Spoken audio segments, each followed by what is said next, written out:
राजधानी लखनऊ से बड़ी खबर। उप मुख्यमंत्री केशव प्रसाद मौर्य ने बाढ़ प्रभावित क्षेत्रों का किया हवाई सर्वेक्षण। उप मुख्यमंत्री ने बाढ़ राहत केंद्रों में रह रहे लोगों से व्यवस्थाओं के बारे में ली जानकारी। आइए देखते हैं पूरी रिपोर्ट संवाददाता अभिषेक दुबे के साथ। बाढ़ क्षेत्रों का दौरा किया है, राहत कैंपों का दौरा किया है, अभी बैठक भी लेंगे।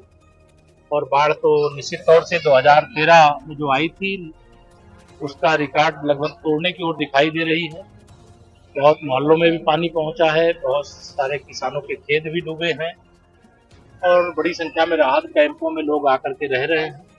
सरकार ने राहत कैंप में जितने लोग हैं उनके खाने की, उनके रहने की, उनकी दवाओं की, उनकी अन्य जरूरतों की तत्काल व्यवस्था ठीक ढंग से करें, इसका निर्देश दिया गया है। और जो बाढ़ पीड़ित हैं उनको आश्वस्त करना चाहते हैं कि सरकार उनके साथ खड़ी है और उनकी हर समस्या को सरकार देख रही है और जिनका कोई नुकसान होगा बाढ़ खत्म होने के बाद उसका भी आकलन किया जाएगा और उसकी क्षतिपूर्ति भी जो किया जाएगा। लेकिन हमारी सरकार का एक सूत्री या प्रयास है कि बाढ़ जहां पर भी है राहत वहां पर है और ये हमारी प्राथमिकता है। कितना बड़ा प्रभावित क्षेत्र तो बहुत, मैं तो लगातार पूरा इधर करेली वाला क्षेत्र, पश्चिमी क्षेत्र भी है, दक्षिणी क्षेत्र भी है, उत्तरी क्षेत्र भी है, फूलपुर विधानसभा, करचना विधानसभा क्षेत्र, आपम विधानसभा क्षेत्र। अभी प्रयागराज के दृष्टिकोण से मैं कहूँ तो यह सारा इलाका बहुत प्रभावित है। कई क्षेत्र तो टापू की जैसी स्थिति में आ गए और सभी जगह लगभग राहत पहुंचाने के लिए नावों का भी प्रबंध है, राहत सामग्री का भी प्रबंध है और सभी जरूरी कदम उठाने के लिए।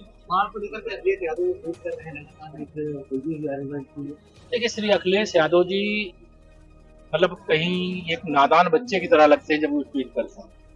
2012 से 2017 उनकी सरकार थी। केवल प्रयागराज की दुर्दशा की उनको पिक्चर दिखा देंगे ना तो इसी गंगा जी में सरमत से डूब जाएंगे।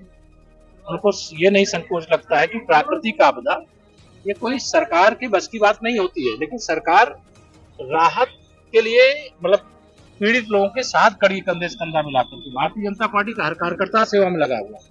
लेकिन समाजवादी पार्टी क्योंकि गुंडों, अपराधियों, माफियाओं, दंगाइयों की, भ्रष्टाचारियों की पार्टी है। राहत सामग्री नहीं मिलती थी सपा की सरकार के समय, लोग बाढ़ में डूब रहे हैं, राहत सामग्री बेच करके खा जाते थे भ्रष्टाचारी। लेकिन आज सबको राहत सामग्री भी मिल रही है, उनको आवास की सुविधा, उनके भोजन की सुविधा, उनके दवाई की व्यवस्था, जहाँ बाढ़ है वहाँ नाव की व्यवस्था और जो भी आवश्यक जरूरत है सारी जरूरतों को पूरा करने के लिए प्रभावी निर्देश दिए गए हैं।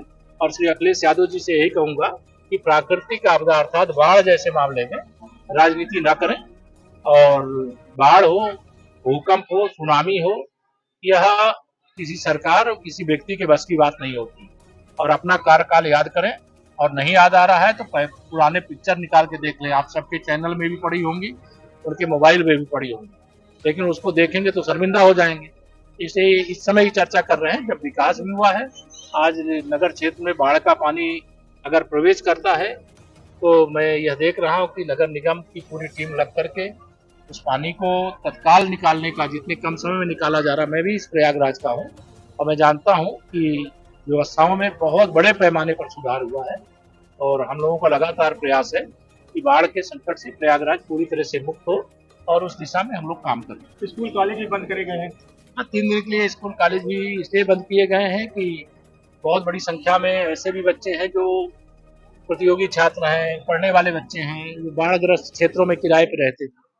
अब वह कोचिंग नहीं जा सकते, वो कॉलेज नहीं जा सकते, बच्चे छोटे छोटे विद्यालय नहीं जा सकते। तो जो जरूरी है जिला प्रशासन उसके लिए परिस्थिति के अनुसार निर्णय लेता है और यह निर्णय लिया गया जहाँ ऐसी कोई समस्या होगी तो उस समस्या को दृष्टिगत रखते हुए फैसला लिया।